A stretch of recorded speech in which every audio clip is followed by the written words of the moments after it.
আসসালামু আলাইকুম। আমি এখন আছি মুরাদনগর বড় মাদ্রাসার গরুবাজারের মাঠে।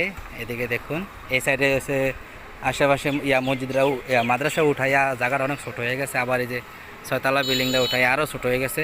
ওই সাইডে দিয়েও বাঁশ বসাই দিছে, আর এর দিক দিয়ে আছে পাশাপাশি এই জায়গাটার ভিতরে আছে আপনার রাস্তার এই পাশ দিয়া। কিন্তু সবাই দেখুন জায়গা দখল করে রাখছে, গরু নয় অথচ এই যে রং টং দিয়া, এই যে রশি দিয়া, সবাই এই যে কাগজ দিয়া কে দিয়ে রাখছে। দেখা গেছে আগামী সোমবার এবং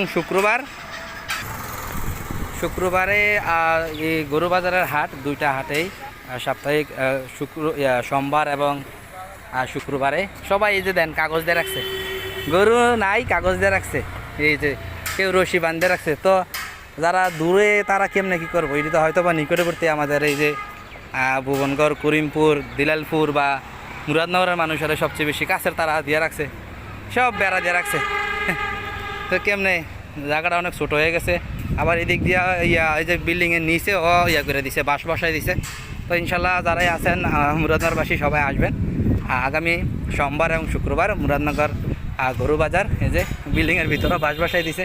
কি করব, অনেক গরু হয়, গত বছরও দেখছি অনেক অনেক গরু হয়, গরু হাতে নিয়ে দাঁড়ায় থাকতে হয়, বাঁধার মতন জায়গা নাই।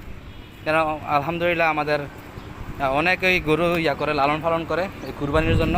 এই হলো বড় মাদ্রাসা। বালু ফালা রাখছে, এদিকে কাজ করতেছে। আর ওই সাইডে আছে এই জায়গাটা অনেক অনেক বড় গ্যাপ রাখছে জায়গাটা।